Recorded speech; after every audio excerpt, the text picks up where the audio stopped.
Baik, Assalamualaikum warahmatullahi wabarakatuh. Selamat sore untuk semuanya yang sedang menyaksikan video ini. Jangan lupa sebelumnya share, komen, and subscribe. Kembali lagi bersama saya Amelia Sri dengan di acara Di Balik Layar SMK Bina Cendekia Cirebon. Di samping saya ada Bapak Rofi Putra. Silakan memperkenalkan diri, Bapak. Ya, nama saya Rofi Putra Pratama. Dan Bapak alhamdulillah di SMK Bina Cendekia diberikan tugas tambahan sebagai wakil kepala sekolah bidang kurikulum. Mungkin pada pertemuan itu nanti kita akan banyak membahas tentang kurikulum dari SMK Bina Cendekia. Banyak yang ingin dikepoin dari Pak Rofi tentang kurikulum atau waka kurikulum ya Pak ya di SMK Bina Cendekia. Sebagai waka kurikulum itu Pak Rofi ini orangnya. Di balik waka kurikulum siapa sih sebenarnya yang menjadi waka kurikulum di SMK Bina Cendekia? Ini nih orangnya yang bikin penasaran kita semua. Buat teman-teman juga di luar sana, tetap semangat puasanya, tetap berjalan, semoga puasanya lancar sampai nanti puasa terakhir. Tetap semangat, jangan ada kata menyerah untuk berperang dalam melawan godaan-godaan baik itu minum ataupun makanan. Sebelumnya gimana Pak kabarnya? Ya, sebelumnya mungkin gue coba dulu ya. Iya. Oke. Oh iya teman-teman, kita juga udah tersandar 3M-nya sudah terpakai, mencuci tangan, menjaga jarak, dan memakai masker ya Pak ya. Di sini sudah terlindungi secara kesehatannya. Bisa diinikan dimulai Pak? Ya, boleh, siap. Oke, sebelumnya buat teman-teman yang mau tahu tentang apa itu waka kurikulum, kita langsung tanya-tanya kepo nih, sedikit kepo ya, boleh ya Pak ya? Boleh. Ke Pak Rofi Putra ini. Oke Pak, kalau waka kurikulum itu tugasnya itu di bidang apa dan seperti apa? Ya, kurikulum itu di sini membidangi kegiatan-kegiatan akademik di sekolah. Banyak hal. Yang pertama itu yang menjadi tugas paling pertama ketika memasuki tahun ajaran baru, itu nanti ada pembagian tugas untuk guru-guru. Jadi guru-guru dibagi tugas. Misalkan guru bahasa Indonesia untuk kelas 10 siapa, kelas 11 siapa, kelas 12 siapa, begitu pun seluruh mata pelajaran tentunya gitu. Dan alhamdulillah di SMK Bina Cendekia ini dari waktu ke waktu kita berjalan dulu, hampir sempat flashback dulu ke belakang. Awal SMK Bina Cendekia menggunakan kurikulum 2006. Ada perubahan karena tuntutan juga dari dinas. Itu kurikulum 2013. Di angkatan kedua dan ketiga itu sudah mulai menggunakan kurikulum 2013 sampai dengan sampai dengan sekarang itu kurikulum 2013 revisi mengikuti program yang ada di pemerintah tentunya. Alhamdulillah ya kita sampai kurang lebih dari berdiri sampai dengan sekarang hampir ada banyak lah ya, banyak perubahan-perubahan yang alhamdulillah kita coba bisa ikuti dan baik lah kita. Nah, seperti itu. Jadi banyak kegiatan, apalagi kurikulum dari awal sampai dengan akhir, kaitan jadwal setelah dibagi gurunya akhirnya dibuatkan jadwal.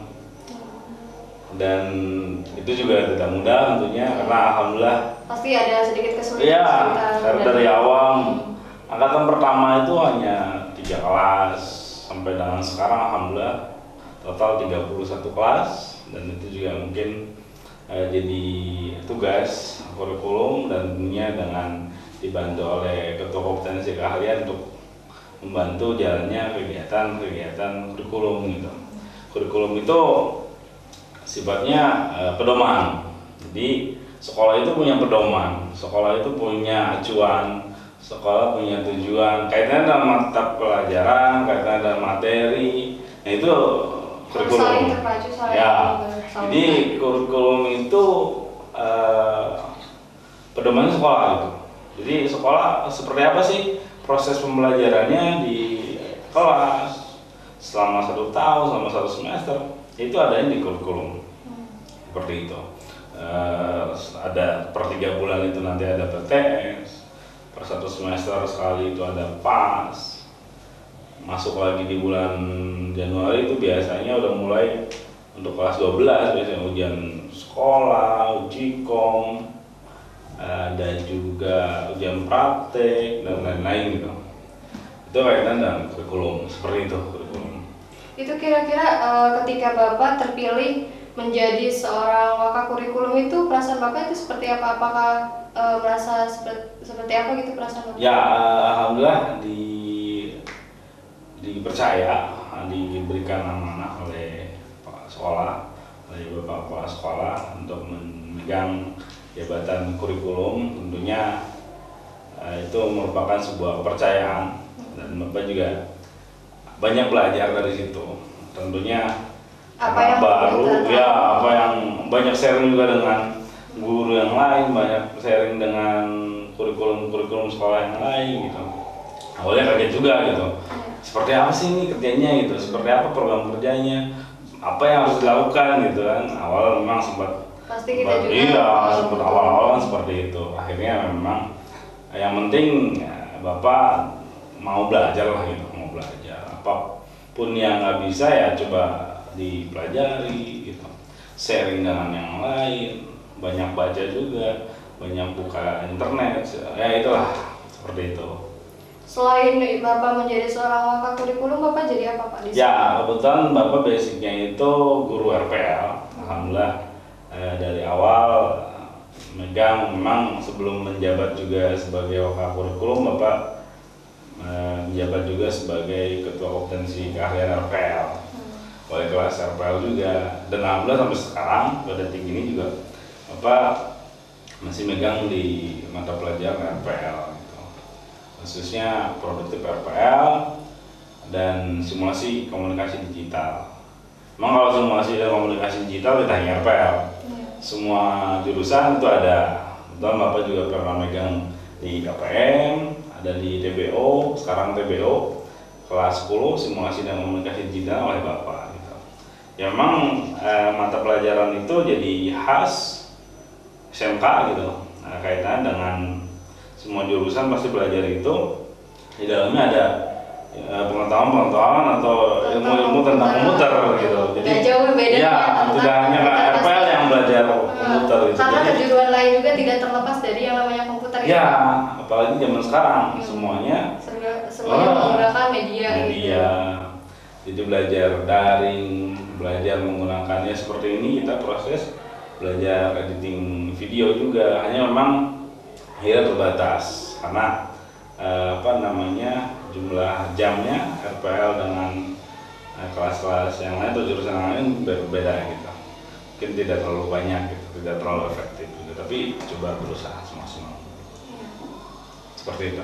Kira-kira kalau misalkan dari mulai awal nih, awal Bapak dikasih istilahnya kepercayaan untuk menjadi seorang wakakurikulum, ada kesulitan-kesulitan yang benar-benar Bapak bingung nggak sih? Ya, awal-awal memang karena di kita ya, di kita itu ada dua yang digunakan kurikulum. Dulu ada 2006 itu untuk kelas 12 dan 11, sedangkan untuk kelas 10-nya kurikulum 2013. Nah, itu ya akhirnya Bapak harus menyesuaikan kurikulumnya, mata pelajarannya gitu. Mungkin ada beberapa mata pelajaran baru, meskipun hanya memang ganti nama saja. Contohnya ada kewirausahaan jadi PKK gitu. Itu hanya penyesuaian saja. Perubahannya menyesuaikan. Hanya memang Bapak akhirnya harus banyak menyesuaikan juga akhirnya gitu. Banyak belajar lagi. Belajar lagi. Ini 2013 seperti apa sih karakteristiknya gitu. Karena jelas berbeda. Gitu. Latar belakangnya Kurtilas dengan 2006 itu seperti apa perbedaannya? Ya, tapi alhamdulillah ya akhirnya buku juga sama. Kita awal di perpus itu sedia kurikulum 2006, berubah jadi 2013. Akhirnya buku itu menyesuaikan. Banyak buku yang alhamdulillah awal-awal mungkin karena kelas 12 dan 11 masih 2006, KTSP itu masih bisa digunakan. Yang 2013 belum ada bukunya, harus diadakan. Akhirnya ketika datang, ya alhamdulillah sedikit demi sedikit guru-guru, siswa, peserta didik bisa menyesuaikan lah dengan baik gitu. khususnya Bapak juga gitu. Akhirnya oh ya, kurikulum 2013 seperti apa, awal-awal masih raba-raba nih, apa sih yang jadi perbedaan gitu, karakteristiknya gimana gitu, ini outputnya gimana nanti. Alhamdulillah berjalannya waktu ya Bapak juga akhirnya bisa belajar dari situ gitu, seperti itu sih. Itu ya dari sebagai kita kan setiap jabatan pasti mempunyai program-program tersendiri Ya. Pak. Itu kira-kira yang program Bapak sebagai wakakurikulum itu sudah mencanangkan program apa aja dari mulai Bapak menjabat atau Bapak diangkat jadi sebagai wakakurikulum sampai sekarang itu seperti apa aja yang belum terlaksanakan dan yang sudahnya? Ya, alhamdulillah dari setiap tahun awal tahun pelajaran itu pasti semua wakil kepala sekolah khususnya atau potensi keahlian itu pasti membuat program kerja gitu ya, termasuk kurikulum. Jadi Bapak membuat program kerja dari mulai awal sampai dengan akhir. Nah, patokannya itu dari kalender pendidikan dinas.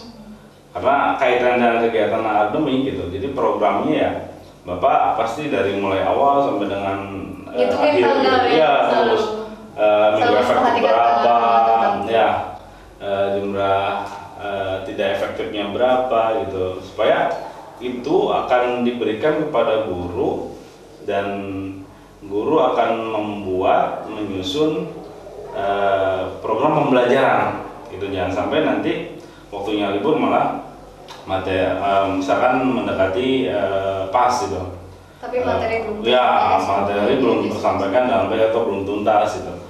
Jadi benar-benar program itu berjalan dengan baik dan tuntas harapannya gitu. Efektif sesuai Efektif harapan. ya, sesuai dengan harapan. Nah, program di Bapak itu biasanya adain IHT, itu in-house training, itu penyegaran untuk guru-guru ya, dimana nanti di kegiatan tersebut guru akan diberikan pengetahuan lagi, informasi-informasi tentang proses pembelajaran, tentang administrasi pembelajaran, tentang bagaimana mengevaluasi pembelajaran atau ujian-ujian gitu, membuat perangkat ujian dari mulai kartu soal, kisi-kisi soal, daya tingkat kesukaran soal. Itu di kegiatan in-house training materinya mencakup hal-hal tersebut gitu. Dan alhamdulillah tahun-tahun kemarin juga ada workshop tentang HOTS, bagaimana membuat soal-soal evaluasi pembelajaran pilihan ganda, esai, itu sesuai dengan apa namanya, sesuai dengan yang coba dibuat oleh pemerintah, sehingga soal tersebut bisa dikategorikan sebagai soal yang sulit gitu. Sulit dalam artian bukan mempersulit, tidak. Hanya memang ya tingkat kesukaran soalnya lebih diberikan high gitu, supaya banyak berpikir juga gitu. Akhirnya seperti itu. Tidak terpacu pada materi-materi yang sudah diberikan, tapi menambah pengetahuan yang baru Ya, lagi. gitu. Jadi memang dipacu untuk banyak belajar lagi, banyak baca, dan memang jadi PR juga untuk kita semua gitu, khususnya peserta didik dan guru. Jadi jangan sampai memang proses pembelajaran hanya dilakukan di sekolah gitu. Kebanyakan kan kalau Bapak masuk ke kelas semalam atau kemarin belajar enggak di rumah gitu. Ya seperti itu gitu. Alhamdulillah. Terus kalau misalkan sekarang kan posisinya sedang pandemi seperti itu nih Pak. Posisi Bapak sudah merencanakan dari awal untuk pembelajaran di tahun baru atau tahun ajaran baru yang tahun kemarin atau tahun sekarang. Konsep Bapak itu seperti apa? Bapak kan sudah membuat konsep sedemikian rupa. Ya. Sedangkan pemerintah membijakan agar sekolah tidak memberangkatkan siswa atau tidak tatap muka, belajar secara daring. Itu konsep yang Bapak buat harus seperti apa, atau ada diubah atau seperti apa Bu, Pak? Ya, untuk konsep kita dalam perjalanan memang tidak mudah juga. Ini jadi pengalaman yang luar biasa untuk kita semua. Proses pembelajaran di mana hampir sebagian besar dilakukan secara daring gitu. Nah, tentunya Bapak dan sekolah tentunya membuat kebijakan sesuai dengan instruksi yang diberikan oleh pemerintah gitu. Dalam hal ini pemerintah Dinas Pendidikan Provinsi Jawa Barat gitu. Jadi mengacu pada SKP 4 Menteri, pada surat yang diberikan oleh dinas provinsi gitu. Alhamdulillah kemarin awal-awal ada lampu hijau lah kaitannya dengan kegiatan pembelajaran produktif atau kejuruan yang praktek itu sudah mulai boleh ke sekolah, hanya memang dengan prokes yang super ketat gitu, super ketat. Masih tetap terbatasi. Ya, ada batasan, tidak penyebaran semuanya. virusnya tersebut. Akhirnya alhamdulillah dibagi-bagi gitu. Ke sekolah mungkin hanya maksimal 2 jam, setelah itu selesai pulang. Alhamdulillah dalam perjalanan seperti itu. Dan ke depan karena kita juga masih melihat situasi dan kondisi sampai dengan detik ini itu kita masih daring hampir sebagian besar. Yang luring hanya beberapa mata pelajaran yang praktek, itu pun karena persiapan kelas 12 tidak gitu ya. semuanya diberlakukan. Jadi tidak semuanya, tapi yang minimal ada yang ke sekolah untuk pembiasaan. Nah, mudah-mudahan di tahun pelajaran 2021-2022 ya meskipun Bapak yakin tidak akan normal seperti biasanya gitu, berangkat semuanya ke sekolah. Setidaknya anak tidak terlalu. Ya, alhamdulillah mungkin ke depan harapannya juga ada sedikit perbedaan lah, tidak melulu daring gitu. Iya. Ada dibagi misalkan berapa kelas dulu gitu. Karena memang Bapak ya rasa mungkin kalau normal bener-bener normal nggak mungkin gitu. Kita akhirnya harus bisa menyesuaikan ya masa new normal, adaptasi kebiasaan baru gitu. Ya siap tidak siap mungkin sambil Kita jalan. tetap Ya, mengikuti aturan pemerintah yang ya ada. tetap mengikuti aturan pemerintah dengan prokes yang super ketat dan mungkin nanti dibagi lah. Sudah dikonsep alhamdulillah. Ya tinggal nanti kita lihat situasi dan kondisinya. Alhamdulillah juga SMK Bina Cendekia sudah masuk proposalnya dari mulai awal semester kemarin, semester genap ya, tahun pelajaran 2020-2021 sudah ke KCD, kantor cabang dinas 10. Kita juga sudah mengajukan ke Satgas Covid kecamatan. Alhamdulillah sudah di visit juga, sudah didatangi, dikunjungi, dan alhamdulillah responnya baik lah. Hanya memang ada beberapa yang harus dipenuhi dan kita coba untuk sambil jalan kita coba untuk memenuhi itu juga gitu.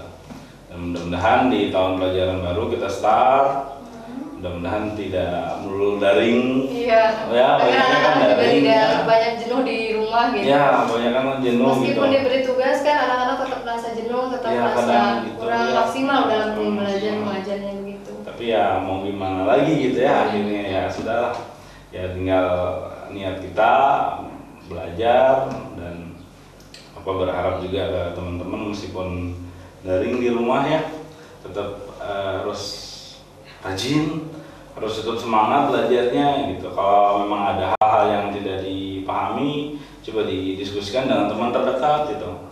Bolehlah nyamper ke temannya, misalkan apa tanya saya itu boleh ya diskusi gitu, boleh ke teman terdekat. Kalau memang masih belum bisa